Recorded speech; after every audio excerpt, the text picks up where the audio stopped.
Alô, alô, pessoal, muito bom dia, um abraço. Eu quero mandar aqui um abraço às 32 emissoras ligadas conosco em Serra do Ramalho, Guanambi, Mucuri, Itabuna, Jacobina, Irecê, Juazeira, Lagoinhas, Luiz Eduardo Magalhães, Barreiras, Medeiros Neto, Itapetinga, Santa Cruz, Cabralha, Valença, Ubatã, Jequié, Poções, Feira de Santana, Jaguaquara, Ribeira do Pombal, Campo Formoso, Ipirá, Coité, Carinhanha, Bom Jesus da Lapa, Porto Seguro, Teixeira de Freitas, Itamaraju e Itaberaba. Hoje é um dia muito especial, é o dia de Todos os Santos. E eu estou recebendo aqui um querido amigo, sou admirador dele, não é de hoje, de muito tempo. É uma alegria enorme receber ele aqui e mais alegre estou de saber que ele está na luta para ajudar este país a melhorar. Eu me refiro aqui a Ciro Gomes, ex-governador do Ceará, ex-ministro, pré-candidato à presidência da República pelo PDT e muitas outras coisas mais. Ciro, que bom ter você aqui. Bom dia. Tudo bem com você, Ciro? Tudo bem, Mário. Um grande abraço a você. Pode acreditar que o privilégio de estar aqui para mim me alegra muito também, desde quando eu vi que ia voltar na terrinha, que ia vê-lo, e sabia que estar aqui é cumprimentar toda a boa gente baiana de todos os lugares. Mário Ketz, amigo, doutor Mário Ketz de todos os baianos, prefeito inesquecível, homem público que trocou de vocação da militância formal da política para vir para a trincheira do rádio todo dia cedinho, ajudando o povo brasileiro a enfrentar, a denunciar essas mazelas todas. Creia, meu amigo, é uma alegria grande revê-lo em saúde, com paz e jovial como está. E você também, rapaz, sua fisionomia tá ótima. Tô bem de vida. É bom, que bom, rapaz, que bom. O Brasil precisa de pessoas de como todos você, nós, Ciro. precisa de todos nós. Esses caras estão fazendo o que não é razoável que um país como o nosso viva nunca mais.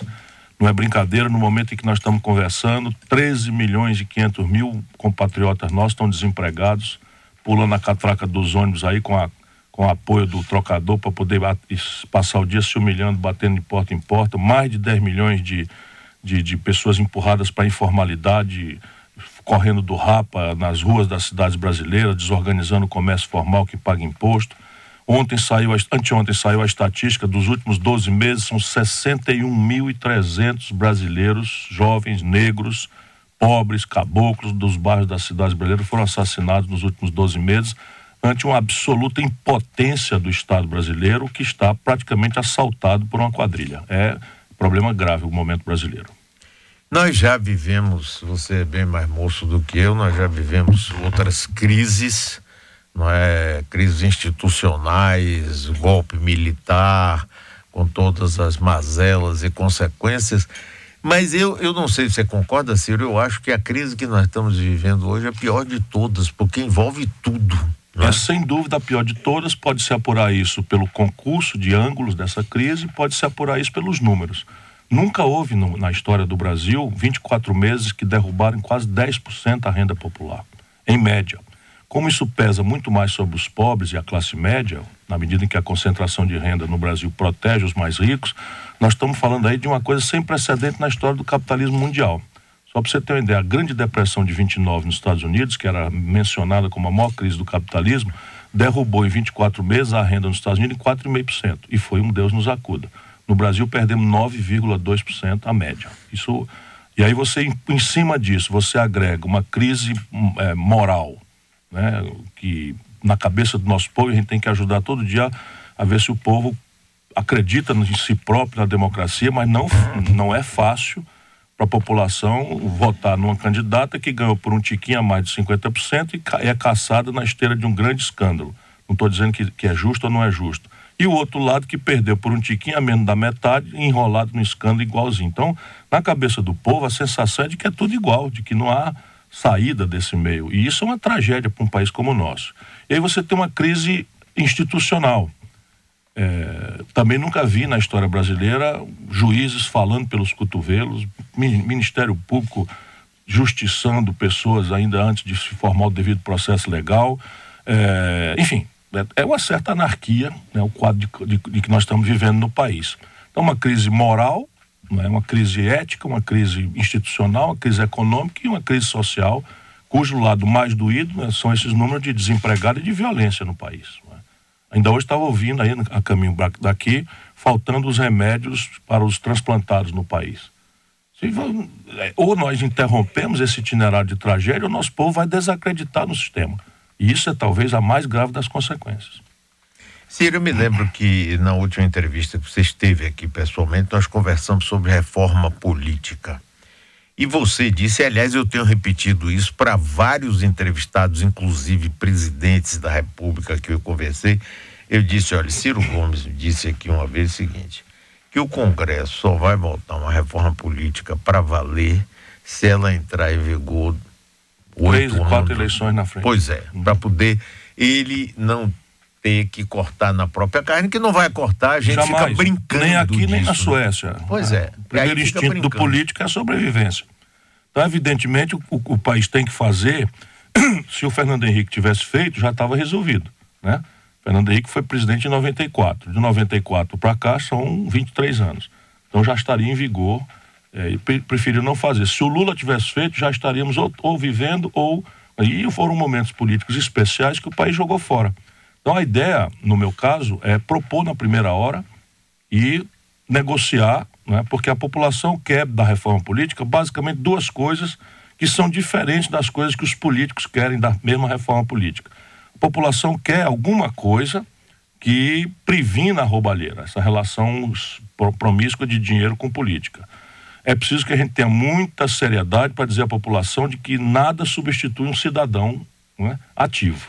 Não existe uma engenhoca que no mundo se pratica que substitua um cidadão ligado, né? Um cidadão que tome nota do nome do deputado em quem votou, que acompanha o que ele anda fazendo, e isso não acontece entre nós, né? Também não é culpa do povo, nós temos um baixo treinamento cidadão, pouca vivência democrática, mas o fato é que 3 meses depois da eleição, 76% do povo não lembra o nome do deputado em quem votou. Isso. E a gente dá muita importância ao prefeito, ao governador, ao presidente, mas tá aí, quem decide a reforma trabalhista são os políticos. Quem decide a reforma da Previdência são os políticos, o parlamento.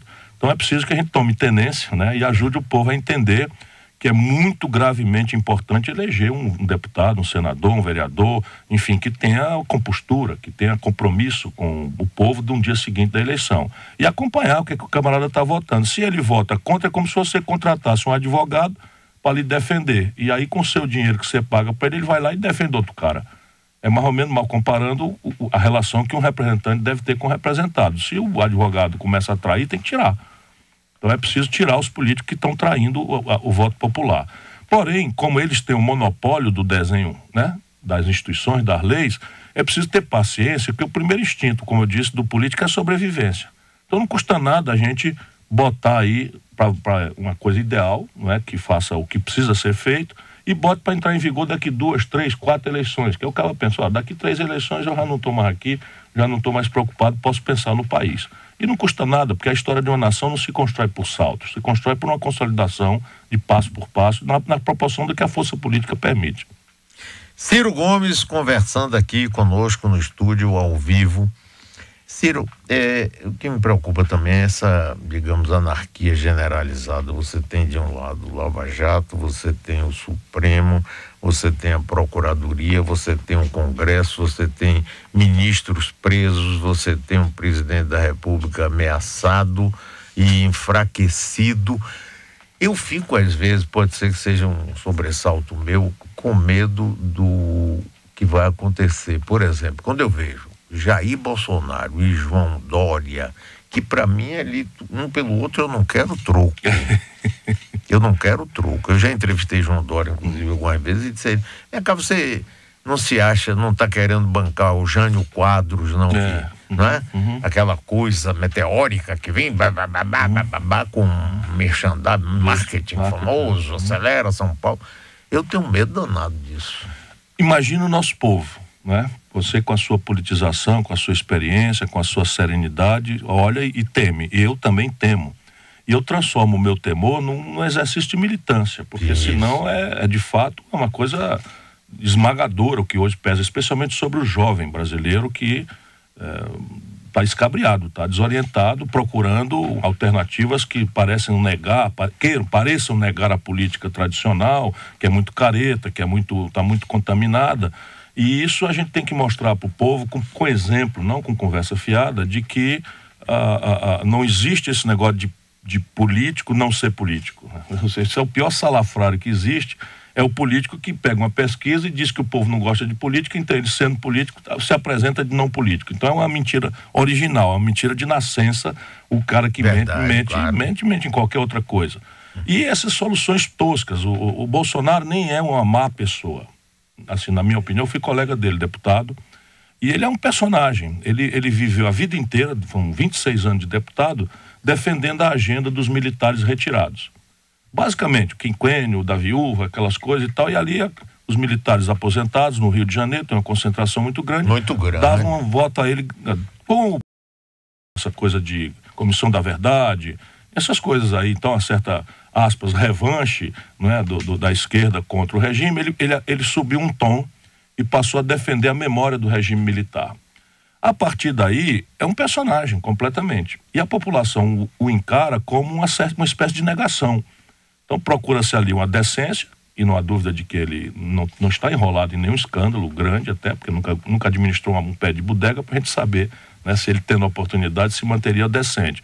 Mas não custa nada reconhecer que é decente e tal. Daí adiante é um capitão com baixíssimo preparo, quer dizer, não é que ninguém precisa ser doutor para ser, mas numa carreira militar, por exemplo, que vai de aspirante a general, ele parou no segundo degrau. Né? E saiu do exército empurrado para fora porque estava fazendo uns planos de soltar umas bombas no Rio de Janeiro como instrumento de reivindicação. E ele sinaliza essa coisa, né, da negação da política, sinaliza uma resposta muito simples, muito contundente para o drama da segurança, que é de fato um drama real do povo brasileiro, e a esquerda tradicional fica confundindo direitos humanos com cobertura de bandido. Isso está na cabeça do nosso povo e nós precisamos ajudar a orientar essa carga, né? Porque só um país como o nosso admite que, como primeira experiência, né, de um homem público ou de uma mulher que escolheu a carreira pública para entrar, a presidência da República. Todo país do mundo testa os seus quadros, vê se sai bem, vai treinando, porque é um exercício da presidência da República num país como o nosso. Se o cara tiver muita consciência, muito treinamento, muito preparo, ainda é serviço quase impossível. E eu digo isso porque quem conhece a história. O mais longo período de vivência democrática brasileira, o amigo sabe, foi esse período que acabou com o golpe da Dilma. 27 anos. Nós nunca tivemos mais de 27 anos de democracia na história do Brasil. Nossa história é uma história violenta, autoritária. Dos 4 presidentes da redemocratização, 2 caíram. Você imagina com estatística dessa... Collor e Dilma. Mas de 4 presidentes, Collor, Lula, Dilma e Lula, Collor, Lula, Dilma e Fernando Henrique. Dos 4, 2 caíram. Agora, essa coisa aí do bandido bom é o bandido morto. E é uma coisa que começa... Sim, pega. Pega, né? Porque, repare, 61 mil homicídios. Pois é. Sabe quantos homicídios desses são investigados? 8%.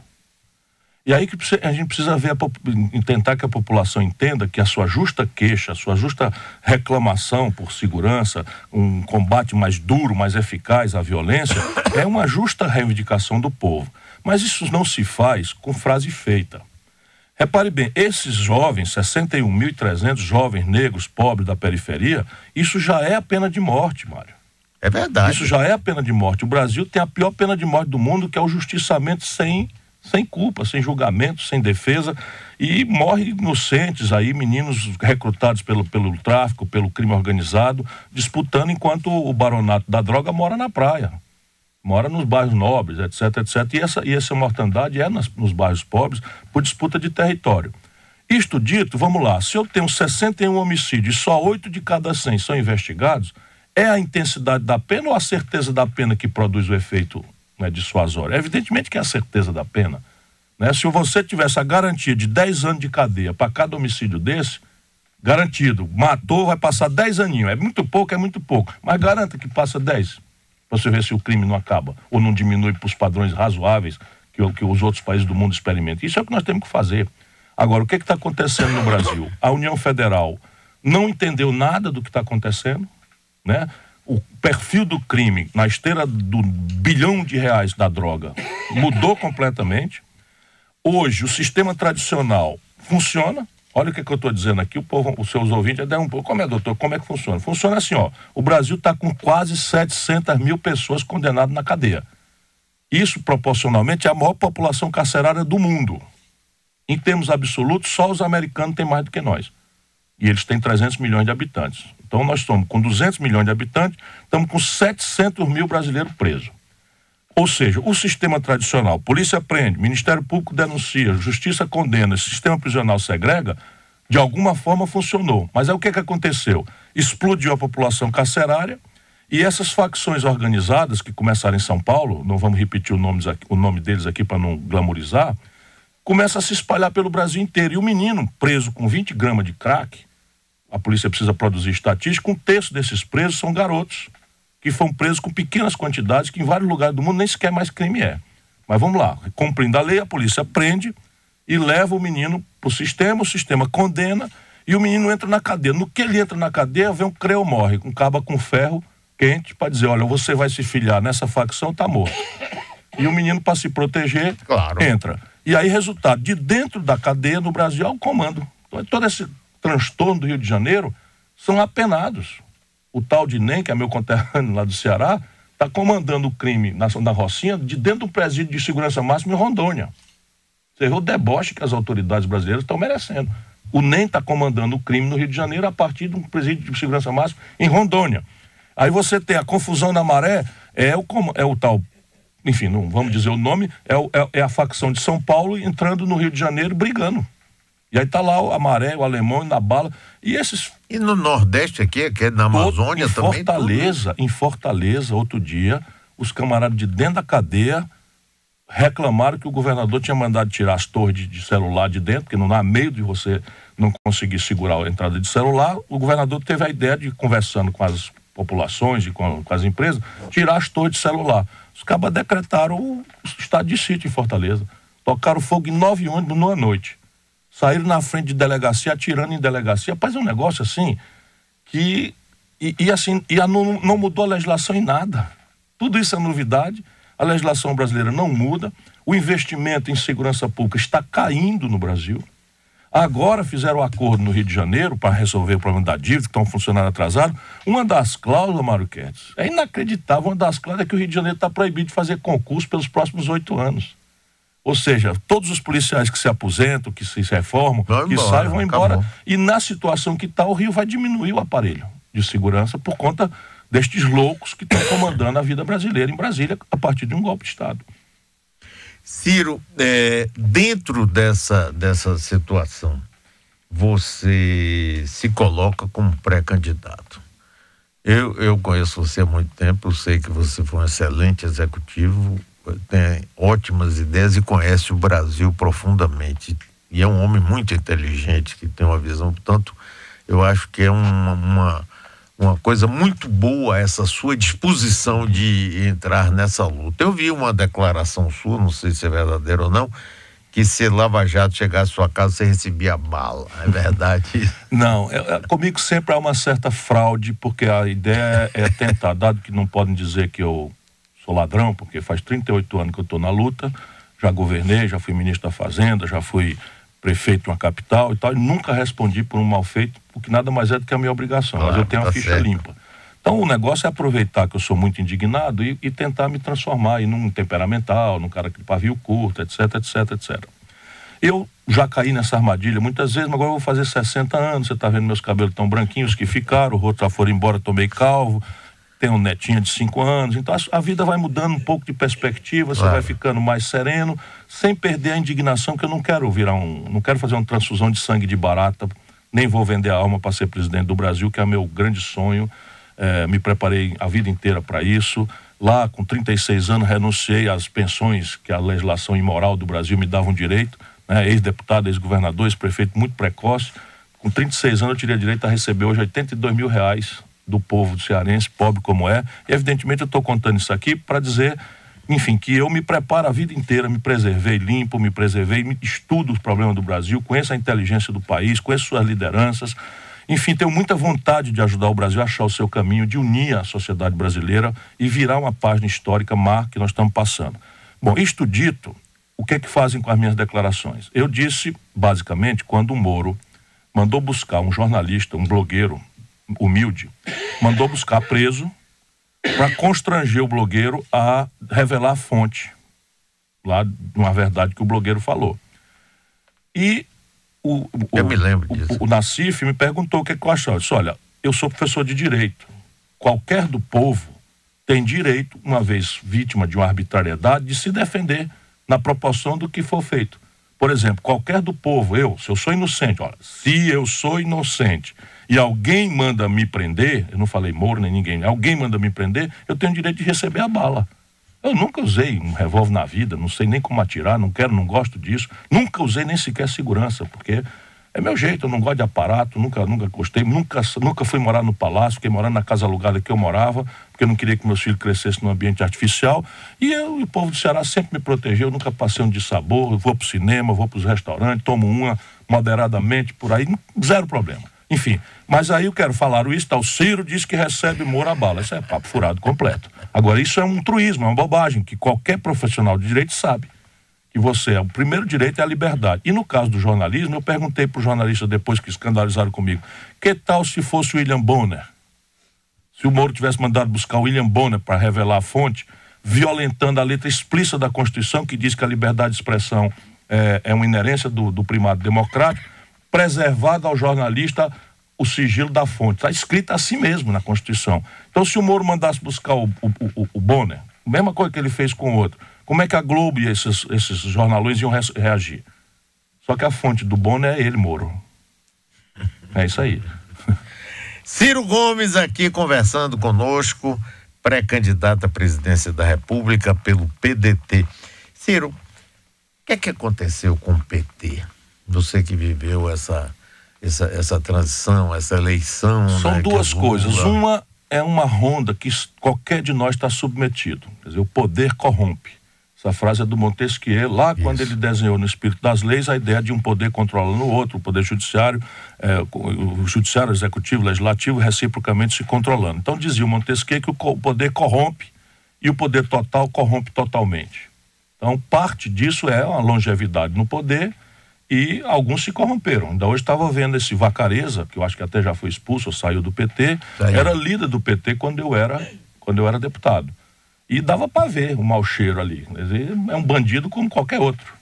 Enfim, e evidentemente violentou a tradição do PT. Isto é um lado. O outro lado é que uma certa esquerda mais antiga tem um conjunto de valores muito relativizado. Como que eu quero dizer? Se eu roubar dinheiro público, pensa alguns deles, se eu roubar dinheiro público para financiar a causa, eu estou moralmente protegido. Desde que não seja o outro, porque o outro eles mandam o dedo em cima, né? Eles mandam o dedo em cima. A vida inteira, o discurso médio do PT era a homenagem ao corporativismo, funcionário público, bancário, etc, etc, e a denúncia moral. E aí é que vem o terceiro fator agravante. O pecado do pecador, todo mundo desculpa, é da nossa tradição cristã, né? A gente espiando a culpa, está perdoado, né? Reza ali um terço, enfim, debulha ali umas... Minha culpa, minha grande culpa, está perdoado. Mas o pecado do pregador, este fica muito, muito estigmatizado. E o PT, então, pagou por isso. Não inventou a corrupção no Brasil, evidentemente.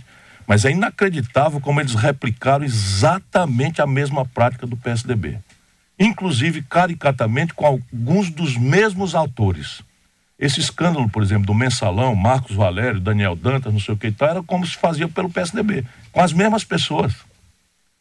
E eu vi isso acontecendo lá, eu era ministro, né? E a guerra era o seguinte, o Guxiquem, que já morreu, tinha ódio ao Daniel Dantas porque atribuía ao Daniel Dantas um exercício de corrupção com o Fernando Henrique na privatização da Brasil Telecom e dos fundos de pensão.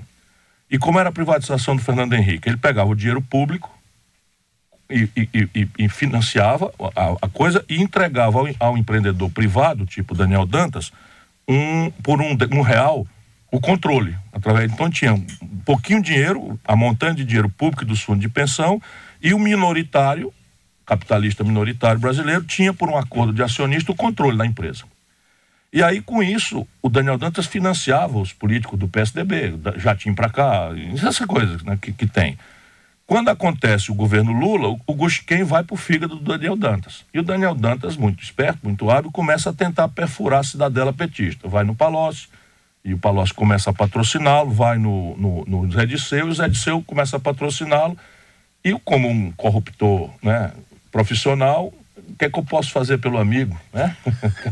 E o pobre do Zé Disseu cheio de pepino para pagar, claro, né? O Zé Disseu cheio de pepino para pagar de conta de campanha, não sei o que e tal, cai, e o Zé Disseu, vamos convir, é um bom caráter, diferente do Palocci, né? O cara aguentou firme, pagou uma cana braba, tá ameaçado de pegar uma... até hoje. E tá aguentando, né?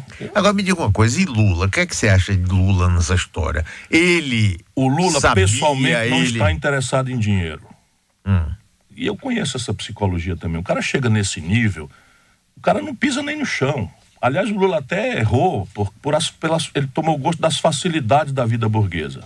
Isso não resta a menor dúvida, também eu vi esta transformação.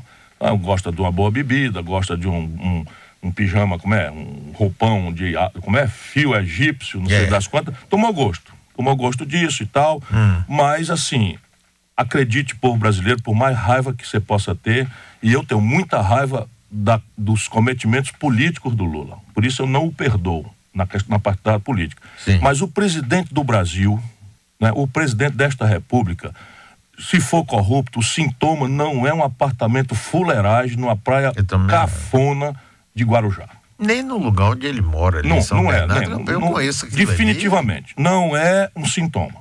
Por exemplo, o Fernando Henrique Cardoso tem um apartamento na Avenida Fox, em Paris, que vale 11 milhões de euros. Você multiplica o euro por 3,5, nós estamos falando... É o lugar mais luxuoso. Lugar mais luxuoso e tal. E como é burguesão, está ligado lá à plutocracia, para o NAT de São Paulo, ninguém diz nada. Onde é que vem a renda para isso? Fernando Henrique deu um apartamento para um assim chamado filho dele, que depois se descobriu não é filho dele, com aquela jornalista, em Barcelona. Por baixo, um apartamento em Barcelona custa aí 3 milhões de reais, 2 milhões de reais, por baixo. E ninguém diz nada, né? Agora, o que é que acontece com o Lula, na minha opinião? O Lula faz um bem ao país, porque tomou a taxa de câmbio a R$ 9,20 quando tomou posse. Aí o povão disse, doutor, que negócio de taxa de câmbio, que diabo é isso? É o seguinte, qual é o valor da nossa moeda, só, não para você, mas para o nosso ouvinte, qual é o valor da nossa moeda em relação ao dólar? E aí, sim, ninguém compra dólar, mas a gente não compra dólar, mas a gente precisa aprender que a gente come pão. Ou domingo, se der tudo certo, a gente come uma pizza. E eu estou repetindo onde eu ando para ver se o nosso povo entende. Pão e pizza é trigo. E o Brasil não produz trigo com suficiência para os pães que a gente come. Então a gente tem que comprar trigo do estrangeiro e paga com dólar. Então quando o Lula tomou posse, você precisava de R$ 9,20 para comprar um dólar de trigo. A gente não compra dólar, mas anda de ônibus.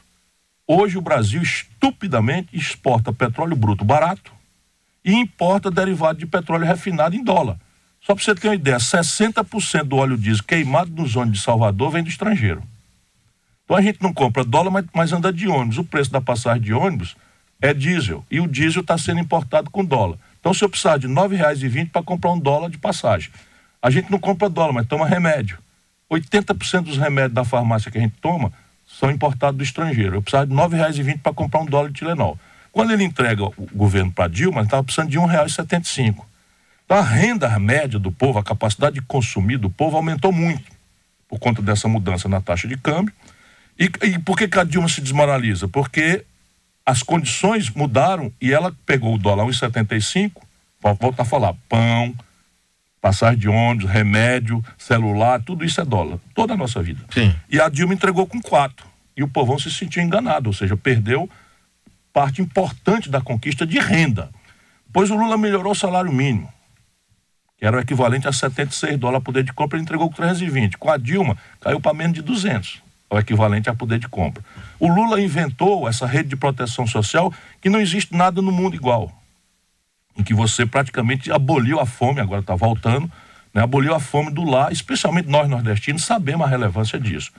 E aí vem uma popularidade monstruosa E ele, ao invés de institucionalizar essas conquistas, de chamar o país para uma reforma profunda, que desse sustentação a essas conquistas, não, ele preferiu brincar de Deus, né? Então, sentado em cima de uma popularidade fácil, faz um dedaço, impõe pela popularidade uma pessoa sem experiência política, como a Dilma, que nunca tinha tido experiência nenhuma, irresponsavelmente, não há outra palavra, né? Todo mundo viu aqui eu defendendo as virtudes do Lula, eu quero ser honesto, quero ser decente, quero tratar o povo com a seriedade que o nosso povo merece, mas você botar o Michel Temer na linha de sucessão no Brasil, se o povão não sabia quem ele era, eu e o Lula sabíamos. O Michel Temer há 20 anos estava enrolado na esculhambação do Porto de Santos. Eu o chamei de ladrão, ele me processou. Aí o Brasil precisa esperar 15 anos e passar pelo mal que está passando para as pessoas verem. O Eduardo Cunha, o Lula entregou Furnas para Eduardo Cunha. Meu irmão, não faça isso, pelo amor de Deus. Do jeito que esse cara já está dando as cartas, se entregar Furnas, ele vai comprar a maioria da Câmara, vai ser presidente da Câmara. E por que Lula fazia isso? Por quê? Porque eu brinco com ele dizendo que ele resolveu brincar de Deus. Não, não foi para governar. Porque se fosse, a gente teria, vamos dizer assim, está aqui um conjunto de providências que precisava de uma maioria. Sim, as reformas. Nenhuma proposta foi feita. Que é o caudilismo do traço da cultura política. Subiu a cabeça dele. Subiu a cabeça. E digo a você, até hoje, com toda a amargura que ele está sofrendo, a perseguição, que em parte tem perseguição mesmo, ele não aprendeu. Porque, repare, se nós estamos dizendo para o povo brasileiro que nós vivemos um golpe de Estado, já tem uma contradição, porque não é fácil você comparar com o mesmo nome uma aventura militar que faz a ruptura das instituições com um negócio que cumpre os protocolos, os rituais, a Câmara vota, o Senado vota, o Supremo examina. Só que isso é o golpe à moda moderna. Assim que foi feito em Paraguai, foi feito em Honduras, porque a comunidade internacional agora age com mais, né? Como aconteceu na Primavera Árabe, aquilo desestabilizou todo mundo ali por petróleo. Como o Brasil é petróleo, a grande questão internacional entre nós é o petróleo, não é? E aí tá aí a Venezuela desestabilizada, petróleo. Então, quem não tem petróleo, como a Bolívia, está passando muito bem, está crescendo. Agora, Ciro, estou conversando com o Ciro Gomes.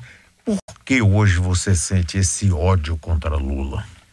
Porque o país está muito dividido. Quando você fala em Lula... Outro dia eu entrevistei Lula quando ele esteve aqui. Eu vi. Rapaz, o que baixaram o cacete em mim, né? Eles, como é que você ouve esse cara? Isso tem que explicar para as pessoas que o que pega é catapora. A ideia não pega, não. A gente tem que conversar, tem que ouvir os diferentes. O que pega é catapora. Aliás, eu tenho dito isso ao Brasil. Essa história de dividir a nossa pátria, nossa nação, entre coxinha e mortadela, e fazer esse debate ser mesquinho e aviltado como está, isso está fazendo muito mal ao Brasil. Nós precisamos conversar entre diferentes, nós precisamos abrir uma grande discussão sobre o futuro do país, devolver a respeitabilidade à presidência da República, restaurar o primado democrático, que é o único jeito onde uma nação civilizada respira e a dignidade do ser humano é respeitada. Enfim, eu penso que o Lula paga esse preço basicamente por esse exercício dele. Primeiro tem um ódio de classe, porque a grande burguesia brasileira, a plutocracia, que ganhou horrores com Lula, ele, mas ganhou o que ninguém ganhou. É um negócio impressionante. Perderam com o Fernando Henrique tudo e batem palma pro Fernando Henrique. É muito, muito estranha. Muito. Né? O Fernando Henrique aumentou a carga tributária brasileira de 27 em cada 100 de riqueza para 36,5 em 8 anos de brincadeira, né, neoliberal. Explodiu a dívida de 38% para 78% do PIB, destruiu o patrimônio brasileiro, vendeu 150 bilhões de dólares, torrou na farra do juro, e a turma bate palma para ele, o baronato. E o Lula encheu, só o Lula pagou 1 trilhão e 400 bilhões de reais de juro durante o governo dele. E a dívida saiu de 600 para quase 3 trilhões de reais, 600 bilhões para quase... E assim, é porque não tem a goela, não tem limite, não tem tamanho, o tamanho da goela dessa fração egoísta da sociedade brasileira, que não tem sequer nenhum sentimento social.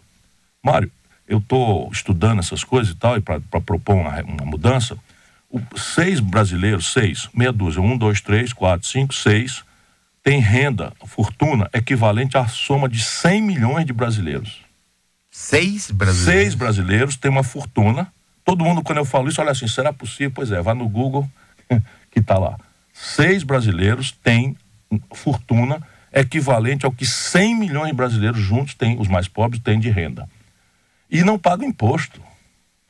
Não paga imposto no país. Então, esse é o grande debate que o Lula tangenciou E agora tem um lado é o ódio de classe, o outro lado é a sensação de engano que as pessoas têm, não é? Especialmente esse pequeno empreendedor, porque essas providências de crédito, de melhoria de renda, de salário mínimo, etc., trouxe 40 milhões de brasileiros para o consumo. E isso gerou um novo empreendedor que acorda cedo, vai para o trabalho junto com os empregados, são 2 ou 3 amigos que ele trouxe para perto, portanto a relação não é aquela relação antiga que a esquerda estava acostumada, de patrão e empregado. Eles vão juntos, abrem o negocinho às 6:30 da manhã juntos e atribuem esse sucesso à autoajuda, à capacidade de trabalho, etc, porque é o outro lado do caudilismo. Se eu quero que o povo acredite que eu sou o dono da verdade, e eu é que de mim depende a sorte, no dia que eu falho, a população não acredita mais, enfim. E isso aconteceu. Esses 40 milhões de consumidores que geraram esse novo empreendedor dos bairros, é a lojinha de açaí, é a manicure, é um camarada que tem um negocinho de sopa e mingau, enfim. E esse camarada, crescentemente, pela autoajuda e tal, pelo êxito que ele conseguiu, vai ao templo. Vai agradecer a Deus o prêmio que deu a ele de ser remunerado, de sair do desemprego, da miséria e tal. E estava achando que estava numa rampa de ascensão social para sempre. De repente vem uma presidenta nomeada pelo Lula, ninguém sabia quem era, o camarada, não, eu vou votar porque o Lula mandou, porque o Lula recomendou e tal. E essa presidenta diz assim, peraí, negada, desce todo mundo que a farra acabou. Aí todo mundo começa a escorregar da rampa, em vez de subir, começa a descer, milhares de negócios fechados. Sabe quantos brasileiros estão no SPC hoje? 40 milhões. 40 milhões de brasileiros estão com o nome negativado no SPC. É ódio. Não tem conversa, é ódio grande mesmo. O centro disso é São Paulo. Você acha que se Dilma não tivesse buscado a reeleição e fosse para Lula, eu até perguntei isso a ele. Ele ficou meio assim, mas eu senti que ele se sentiu traído por ela. Ele se sentiu bastante. Ele outro dia escapuliu, ato falho, escapuliu. E comigo também ele deu uma semi-escapulida, eu senti isso. E na verdade o plano dele era esse. E eu até me zanguei muito, porque eu acho muito ruim para o país depender de uma pessoa só. Nós somos uma nação de 206 milhões de pessoas. Então o que acontece? Uma pessoa só é o salvador da pátria. E se ele nos faltar, que Deus permita que não aconteça? Não, e se ele for preso? E se ele for condenado? Porque, por injustiça que seja, o nosso povo sofre injustiça diariamente, em todo canto. Como é que a gente faz? A gente nega o sistema? A gente coloca uma parte dos brasileiros fora do alcance das leis, do judiciário, mesmo de classe, mesmo errado, mesmo corrompido, em parte como é? Infelizmente, algumas premissas da convivência têm que ser respeitadas. Uma delas é que quem dá a última palavra é o judiciário. Se não, é a selva. Aí se o judiciário dá a última palavra, pronto, o país fica órfão. Não tem saída. Que é isso? Nós temos que ter 100 Lulas, 200 Lulas, 1000 Lulas, né? Ou 1000 pessoas capazes de bem servir ao país. E o povo é que decide qual deve ser o daquela vez. João Dória, Marina Silva. O João Dória é um farsante. Eu acho que em dezembro ele a melhor definição um farsante. Um farsante é o seguinte, é o cara que é um politiqueiro. O João Dória é filho de deputado. Eu sei, votei nele aqui na Bahia, para 62, foi cassado. Exatamente, foi cassado. O João Dória foi presidente da Embratur do governo Sarney. Isso. Foi corrido de lá por corrupção. Foi, corrido de lá por corrupção, depois até foi absolvido no Tribunal de Contas, mas ele foi demitido por um escândalo grande.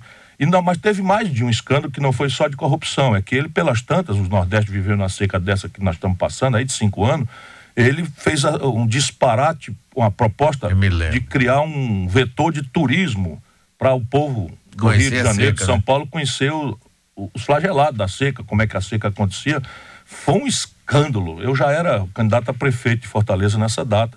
E foi um grande escândalo. E eu tenho uma animosidade com ele desde isso. Então o cara tem horror a pobre e tal. E aí fica lendo pesquisa, e nas pesquisas de marqueteiro que vende sabonete, tá lá dizendo que o povo tá com raiva dos políticos. Aí o que ele faz? Ele é um político não político. Isso é o pior pilantra que existe na história, né? E aí ele diz que é um gestor. Diz assim, tudo bem, meu irmão, o que é que você fez? O que é que você entregou? O camarada entra, com 30 dias tá agarrado em avião, para cima e para baixo, né? Cria um negócio para resto de comida para os pobres. O único enfrentamento de algum problema central de São Paulo foi a desastrada operação da Cracolândia. Sem planejamento, sem qualquer coisa, como se fosse uma coisa assim. Caos. E aí, o que faz? Uma montanha de dinheiro da prefeitura suborna a grande mídia de São Paulo, que vai dourando a pila. Mas mesmo assim, não estão aguentando mais, porque há uma repulsa popular crescente. Eu dizia, olha, esse camarada vai estar desmoralizado muito rapidamente, porque se um cabo em Fortaleza ou em Salvador se elege prefeito e com 30 dias é candidato a presidente e passa a rodar pelo país afora, e o repórter pergunta, mas você está ausente de São Paulo? Eu sou moderno, cara, eu governo pelo celular. Olha a concepção de governo, é ele falando, né? Não tem que olhar o problema, não tem que ouvir a população, não tem nada. Então é a visão do estúpido, do tecnocrata. Então isso daí é carta fora do baralho. Marina, além de ter dado uma atropelada em Alckmin legal, né? Isso consulta o caráter. Sim, consulta evidente, o caráter, né? porque adora-se a traição e despreza-se o traidor. Ele é vil, não é vil. O Alckmin bancou a candidatura dele, botou lá o Matarazzo pra fora, na marra. E aí ele com 30 dias está com a faca nas costas do Alckmin. Isso todo mundo está vendo, de maneira que eu considero que ele é carta fora do baralho. Aliás, eu todo dia acendo uma vela para São Briguilino para ele cometer a bobagem de sair da prefeitura, se filiar a outro partido e ser candidato a presidente. Aí divide a direita. Que santo é esse, Alberto? São Briguilino eu inventei, não tem esse santo não. Ciro Gomes aqui com eu não ocupo santo sério com essas coisas não, isso é uma brincadeira. Mas vamos falar da Marina, uma grande brasileira, gente séria, gente boa. É um pouco messiânica demais, não é não? Não, eu tô falando, gente boa, gente séria, decente, a gente precisa saber que tem gente decente na política, claro. A Marina é decente, assim, e eu tenho por ela mais do que respeito, afeto. Isto dito, eu discordo do olhar que ela tem sobre o Brasil, completamente. Então é assim, praticamente a gente não consegue combinar. Ela votou no Aécio, eu votei na Dilma. Ela foi a favor do impeachment, eu fui contra. Ela é a favor da reforma da Previdência, eu sou contra. A gente não combina em nada, né? O que não me faz desmerecê-la como pessoa, como brasileira, como liderança política.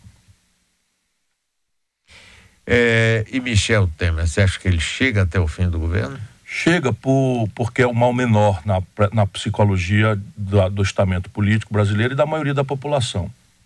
Na medida em que a gente torce para ele cair, lutamos muito, o nosso partido votou nas 2 denúncias para ele responder aos inquéritos e a condição seria afastamento dele, que é o que diz a lei. Mas todos nós sabemos que hoje nós temos uma conjunção em que a maioria do parlamento é de corruptos. É uma quadrilha chefiada por ele, Michel Temer, né?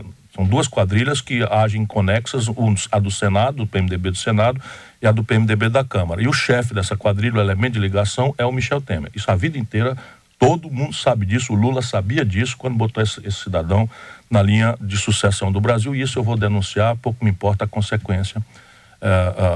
Porque o PT tem que pagar por essa contradição até para melhor. E aí, ao invés de pagar, a gente diz que teve um golpe, e se houve um golpe, foi o Senado que fez. Como é que o PT vota no Senado? Vota no Leonício Oliveira para presidente do Senado, que votou no impeachment. Aí o Lula vem passear no Nordeste, fazer uma caravana e tal, vai para Alagoas, com o que ele está atracado no palanque? Com o Renan Calheiros, que votou pelo impeachment. Então, rapaz, aí não dá, né? Mas ele já se atracou com o Sarney, com o Collor, com o Renan. Tudo bem, mas vamos lá, não aprendeu nada. Vamos supor que ele estivesse de boa fé nas outras vezes, mas agora a gente denuncia um golpe. Por exemplo, o PDT tinha 3 senadores, 2 votaram no impeachment, botamos para fora. Fica muito engraçado, o PDT pobre, 3 senadores, 2 votam contra a orientação do partido, votam a favor do golpe, nós botamos 2 para fora. E o PT, depois de tudo que aconteceu, não estou falando antes, porque eu já tinha denunciado, meu irmão foi ministro da Educação da Dilma. Eu me lembro, sim. E todo mundo lembra o que aconteceu, o meu irmão defendendo a Dilma, dos ataques do PMDB, do achaque do Eduardo Cunha. Quem que a Dilma prestigiou? O do Eduardo Cunha. O meu irmão foi lá e meteu o dedo no nariz dele e disse, assim, é um achacador, não sei o que e tal.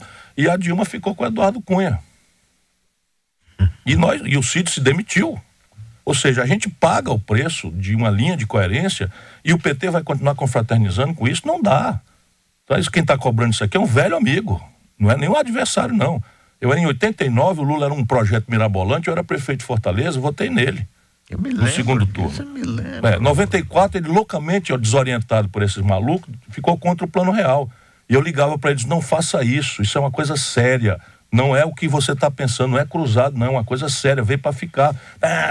Então tá bom, deu-se mal. Em 98 eu fui candidato a presidente, apoiaria o Lula no segundo turno. Em 2002, apoiei o Lula no segundo turno, o Roberto Freire me botou para fora do partido. Em 2002. Em 2006, eu abri mão de ser candidato, apoiei o Lula. Em 2010, o Lula passou 8 anos me dizendo que eu era o candidato. Chegou na véspera, chamou para um jantar e disse: ó, vai ser a Dilma. Eu disse: mas Lula, a Dilma, sentaram na minha frente. Aquela experiência da Dilma, uma hora dessa, o país uma dificuldade desse tamanho, você vai botar uma pessoa sem experiência, que é honrada, é minha amiga, é querida, mas sem nenhuma experiência, sem coisa, não, porque não sei o quê, papapá, acertou-se com o Eduardo Campos, me deram uma rasteira. O que eu fiz? Fiquei lá, ajudei. Aí agora, porra, vou continuar alisando essas coisas? Não dá mais. Não querem aprender nada com tudo que aconteceu? Não é possível. Tá aí a razão. O PT foi varrido das eleições municipais nas grandes cidades. Nós ganhamos. Ganhamos Natal, ganhamos Fortaleza, ganhamos São Luís, ganhamos assim. O PT foi varrido das grandes cidades do Brasil. Por quê? Não é preciso, não querem aprender nada. Rodrigo Maia e o Democrata. Você acha que o Democrata cresce? Vai ter um papel importante na próxima eleição? Não creio, francamente.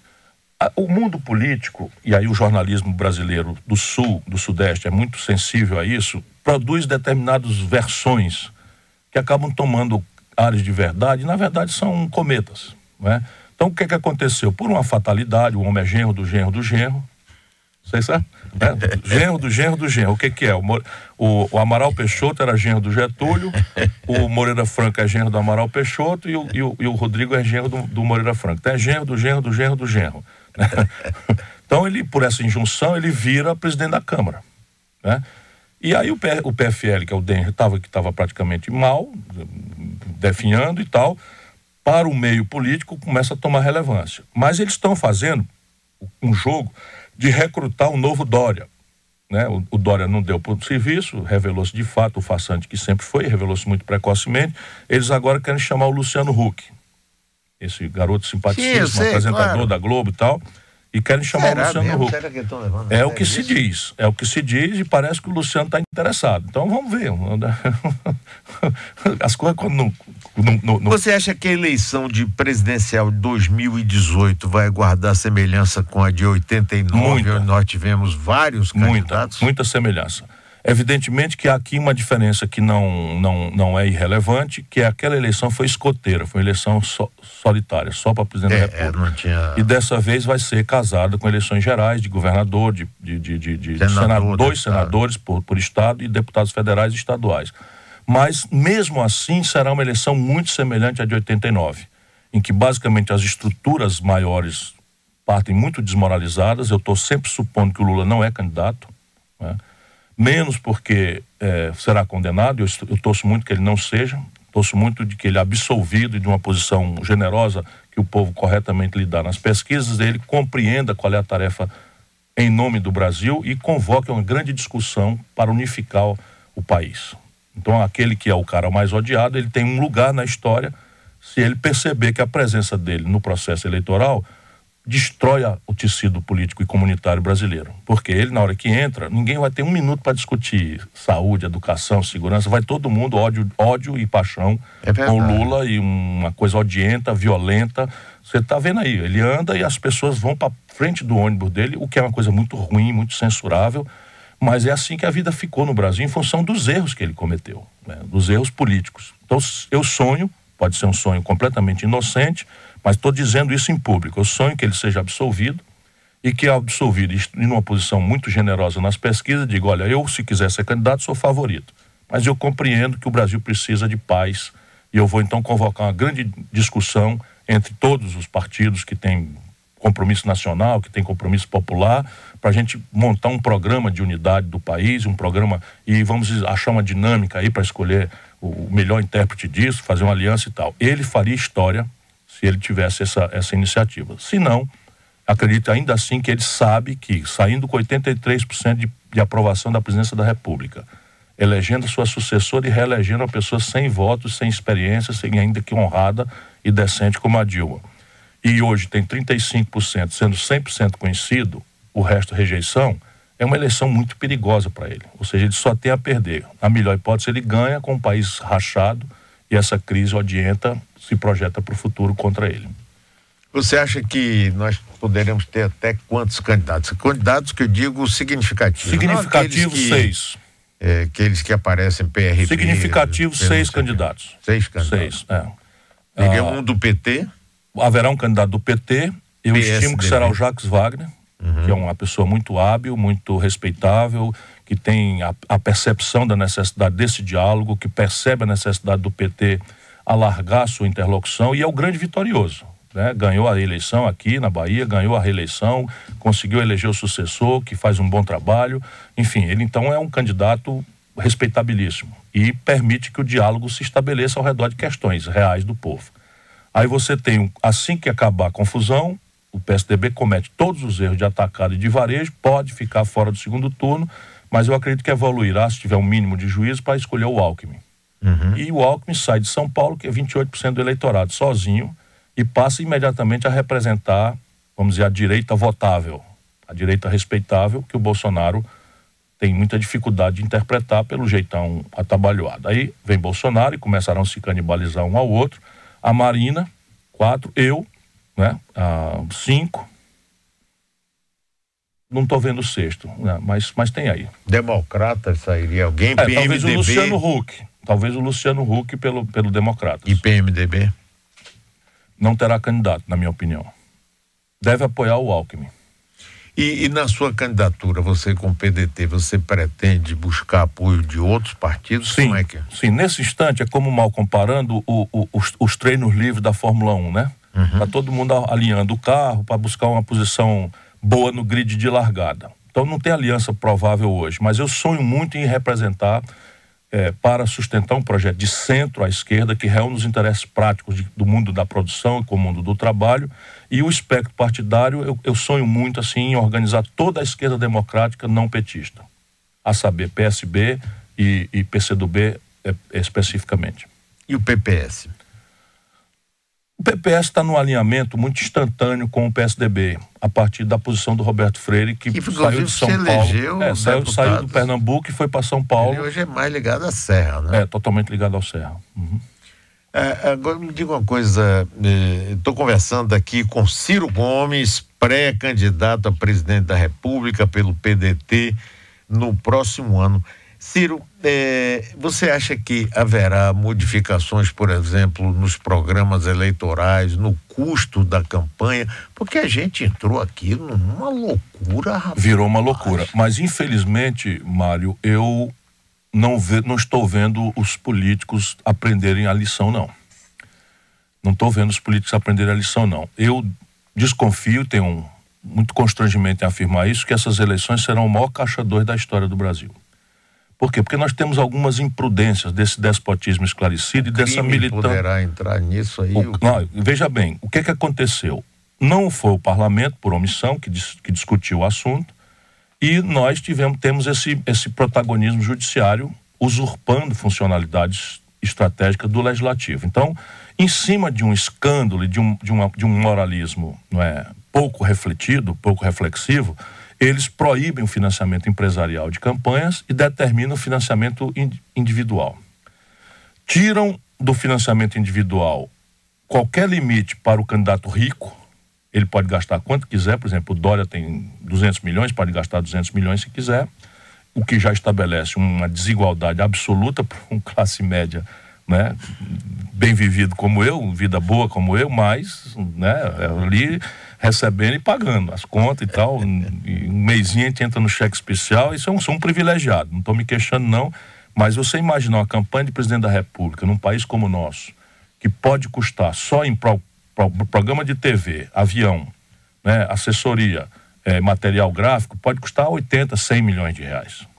E o fundo partidário não é o que vai financiar isso? O fundo partidário eles desenharam de um jeito tal que 96% fica com os mesmos, PMDB, PMDB, PSDB, DEM e PT. É água correndo para o mar. A vida inteira assim, nas coisas no Brasil, a água só corre para o mar, é o privilégio do grande, e é a plutocracia. Então, repare, em financiamento individual, o que vai acontecer? Você vai ter a fiscalização do tribunal sobre as partes protocolares. Então, transferência de banco, essas coisas e tal, tudo isso está sob vigilância. Mas e o dinheiro do narcotráfico? Pois que é é. tudo em espécie. E o dinheiro de algumas denominações religiosas? Que é tudo em espécie. Então e assim, e o fake news? Que vai ser o inferno. O que é fake news? É você ter a internet hoje, o cara diz assim, eu vi o Ciro Gomes correndo pelado no Pelourinho. Não, você viu a influência disso nos Estados Unidos até agora. Não, imagina nos Estados Unidos. Na eleição de Trump. Imagina nos Estados Unidos, onde há uma mídia relativamente mais isenta, vamos dizer, uma vigiando a outra. A Fox News é conservadora, a CBS é mais progressista, e uma fiscaliza a outra, os debates são frequentes, há uma mediação da academia, e aqui entre nós nada. Aqui nada. E um tribunal completamente agarrado a protocolos formalistas, né? E chefiado até recentemente pelo Gilmar Mendes, que é absolutamente apaixonado por um dos lados da política no Brasil. Esse é o problema. Então eu temo muito pela qualidade dessas eleições do Brasil. E só o povo brasileiro é que vai poder mitigar ou atenuar isso, abrindo o olho. Mas, enfim... Mas você não acha também, Ciro, que pode ser uma oportunidade de mostrar ao povo brasileiro de que é possível fazer uma campanha diferente? Eu acabei de fazer o programa do PDT. Nós do PDT fizemos o programa, não gastamos nada. Pegamos câmeras comuns, dessas qualquer comum, reuni a meninada e tive uma conversa. Uma conversa e tal. Foi muito simpático o programa, mas meus militantes mais fanáticos, porra, isso é qualidade de programa, não sei o que, entendeu? Reclama, porque... meu irmão, é a qualidade que você pode fazer com R$2.000, com R$3.000, mas com R$5.000. Mas eu acho que isso poderá mostrar, inclusive, pode acontecer. Eu vou apostar nisso. Mas repare, uma boa aposta. Agora vamos lá. Viagem. Então o Brasil, do tamanho que é, a campanha vai ter 45 dias só. Eles reduziram dramaticamente o prazo, também para impedir que jovens que entrem na política. Então, é todo um esforço dessa casta que está sob crítica profunda da sociedade de impedir a emergência do novo. Enfim, então vai ser 45 dias só de campanha e televisão só 30 dias. Então você vai ter que ralar no chão, correndo, e aí eu viajo de Gol, de TAM, de Azul, né? E o Dória e o Alckmin, não sei o que, é de jatinho para cá, jatinho para lá e tal. Uma viagem de jatinho de São Paulo para Salvador custa R$50.000.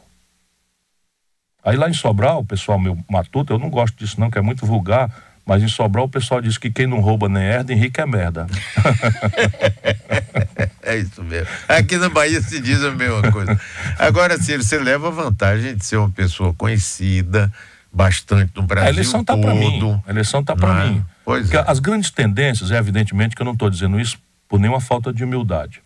É que a tendência hoje é que a população vai procurar alguém que tem experiência como resposta ao problema da Dilma e tal, alguém que seja ficha limpa, não é? E eu volto a dizer, nada mais é do que a minha obrigação, mas eu tenho a ficha limpinha, né? E não é que eu cheguei ontem na vida, eu fui comandante da economia do país, eu fui governador do 8º estado do Brasil, nunca respondi, o que é até um certo milagre, né?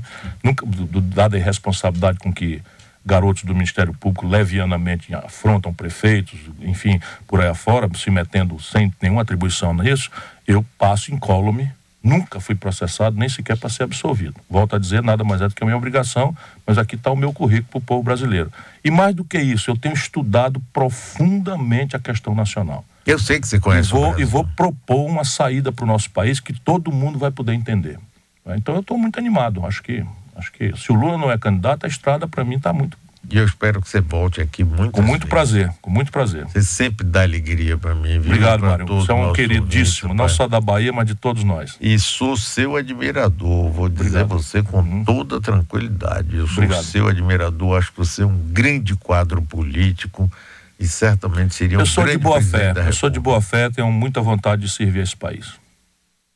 Vamos servir. Vamos sim. Grande abraço, Um abraço, Mário Ketz. Um abraço a você e a todos que nos ouviram. Muito obrigado aí pela paciência. Desculpa aí alguma heresia. Nada. Intervalo comercial, encerra a rede. Grande Ciro Gomes.